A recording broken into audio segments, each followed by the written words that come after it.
Há um ditado popular que diz: você é livre para escolher, mas escravo das suas escolhas. Na verdade, esse ditado reflete uma verdade bíblica. E eu e você precisamos compreendê-la e precisamos pautar a nossa vida de acordo com esses princípios que nos foram revelados pelas Escrituras. Esse é o tema da nossa conversa hoje: escolhas e consequências. Fique comigo e nós vamos entender um pouco melhor essa verdade bíblica.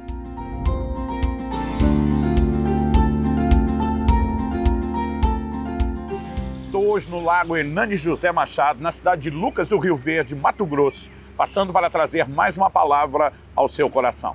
E o texto que eu quero tomar, tanto como ponto de partida, como uma espécie de trilho para a nossa reflexão, está em Deuteronômio, no capítulo 30 e no versículo 15, quando Deus, por meio de Moisés, traz a seguinte advertência ao seu povo. Vejam, hoje coloco diante de vocês a vida e o bem, a morte e o mal. Agora, versículo 19. Hoje tomo o céu e a terra por testemunhas contra vocês, de que lhes propus a vida e a morte, a bênção e a maldição. Então Deus arremata dizendo: escolham, pois, a vida, para que vivam vocês e os seus descendentes. Deus está dizendo: há dois caminhos que foram colocados diante de vocês. Um é um caminho de vida, o outro é um de morte. Um é um caminho de bênção, o outro é um caminho de maldição. Deus está dizendo: existem alternativas, mas Ele está dizendo: eu oriento você a escolher direito. Basicamente, Deus está dizendo: o responsável pela escolha são vocês. Agora, Deus está dizendo: da minha parte, eu vou aconselhá-los a escolher direito. Deus nos criou com o poder de escolhas, nos responsabilizou em relação a elas, mas também garantiu que a consequência das escolhas feitas serão todas nossas. Por isso, quando o ditado popular diz: você é livre para escolher, mas escravo das suas escolhas, nós entendemos que isso, na verdade, não reflete apenas uma observação do comportamento humano, mas reflete também uma verdade bíblica. E eu e você precisamos entender algumas coisas. Em primeiro lugar, o livre-arbítrio, essa capacidade de autodeterminação ou poder de escolha. Em segundo lugar, eu quero fazer uma distinção, entre livre-arbítrio e domínio próprio. Domínio próprio diz respeito ao exercício do livre-arbítrio, mas ele é focado mais no controle de si mesmo. Em terceiro e último lugar, eu quero falar sobre aquilo que deve nortear nossas escolhas, que diz respeito justamente a consequências, mas essas, por sua vez, não são apenas consequências momentâneas. Nós também teremos que lidar com consequências eternas. Então, em relação ao livre-arbítrio, desde a criação, nós lemos em Gênesis, no capítulo 2, nos versículos 16 e 17, Deus comunicando ao homem essa responsabilidade de escolha. Assim que o criou, nós vemos a orientação sendo dada. A Bíblia diz: e o Senhor Deus ordenou ao homem: de toda a árvore do jardim você pode comer livremente, mas da árvore do conhecimento do bem e do mal você não deve comer, porque no dia em que dela comer, você certamente morrerá. Deus estava dizendo o que o homem podia e o que o homem não podia, mas basicamente ele estava dizendo: eu não vou controlar você, eu não vou fazer as escolhas no seu lugar. Você pode escolher entre o que é lícito ou ilícito, mas saiba que as suas escolhas terão consequências. Se você escolher o que é ilícito, certamente morrerá. Então nós vemos desde o início Deus orientando o homem a respeito tanto de escolhas como também a respeito de consequências. Em Josué, no capítulo 24, no verso 15, ele diz: escolhei hoje a quem vocês vão servir, se aos deuses dos vossos pais ou se ao Senhor. Josué diz: eu e a minha casa serviremos ao Senhor. Ele está dizendo: eu fiz a minha escolha. Assim como Deus quer orientá-los a fazer a escolha correta, mas eu não posso escolher por vocês. Vocês terão que fazer a própria escolha, e a escolha de vocês determinará também as consequências. Isaías, no capítulo 1, no versículo 19, Deus diz: se quiserdes e me ouvirdes, comereis o melhor dessa terra. Deus não está dizendo: olha, vocês vão comer o melhor da terra apenas porque eu quero. Obviamente Ele quer, Ele deseja o melhor para nós, mas Ele está dizendo: você também tem que querer. E essa sua capacidade, não só de desejar, mas de decidir, é o que vai te levar a fazer as escolhas corretas. Quando ele diz: se quiseres e me ouvirdes, ele está dizendo: se você andar em obediência, se você não pegar o caminho que leva para a morte ou para a maldição. Então Deus diz: qual será a consequência? Você vai colher ou comer o melhor da terra. Até em questões como, por exemplo, o casamento. Em 1 Coríntios, capítulo 7, verso 39, o apóstolo Paulo diz: a mulher viúva está livre para casar com quem quiser, contanto que seja no Senhor. Deus não está necessariamente determinando de forma arbitrária quem se casa com quem. Eu vejo muitas pessoas dizendo, nosso casamento foi determinado nos céus. Deus pode nos guiar quando buscamos ajuda para fazer a escolha, mas o tempo todo a Bíblia nos responsabiliza pelas nossas escolhas. Muitas pessoas às vezes estão lamentando de um matrimônio que vivem e não percebem que escolheram os cônjuges sob critérios e perspectivas errados ou escolheram uma forma de se viver o matrimônio completamente errado. Nós somos responsabilizados às escolhas, mas também a sua inevitável ou inevitáveis consequências. Depois de entendermos essa verdade bíblica, o segundo aspecto que precisamos entender, que envolve escolhas, está relacionado a uma lei espiritual chamada semeadura e ceifa. A Bíblia diz, tudo quanto o homem semear, isso também ele há de ceifar, ele vai colher. Então em Gálatas, no capítulo 6, nos versos 7 e 8, Paulo diz assim, de Deus não se zomba, tudo que o homem semear, isso também ceifará. Ele diz, não dá para brincar com Deus, plantou, vai colher. E ele diz assim, os que semeiam na carne, da carne vão colher corrupção.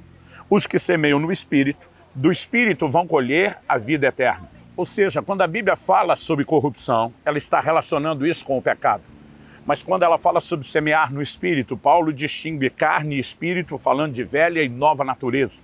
Onde investimos na vida espiritual, nós vamos colher vida eterna. Escolhas e consequências, elas funcionam nessa perspectiva de plantio e de colheita. Agora, quando ele está falando de semear na carne ou no Espírito, ele está falando não só do nosso poder de escolhas, mas se vamos ou não refrear o desejo. Porque a Bíblia chama a nossa carne de carne pecaminosa. A Bíblia apresenta uma natureza caída, inclinada ao pecado e que deseja o mal. Por outro lado, quando nascemos de novo, recebemos uma nova natureza. Essa, por sua vez, se inclina para o que é correto. Paulo diz no tocante ao homem interior, Romanos 7, eu tenho prazer na lei de Deus. Seu espírito renascido, ele quer Deus, ele quer orar, ele quer obedecer a Bíblia, ele quer buscar ao Senhor. Mas ele diz, vejo nos meus membros outra lei que guerreando contra aquela de dentro da mente, me faz prisioneiro do pecado. Então, a vida de santificação é subjugar a inclinação da carne. E de novo, embora nós possamos reconhecer que Deus nos libere recursos para a nossa santificação, né? A Bíblia diz, o Deus da paz vos santifique em tudo. Mas antes de falar do que Deus vai fazer, o versículo anterior de 1 Tessalonicenses, no capítulo 5, no verso 22, Paulo diz assim, abstende-vos de toda espécie de mal.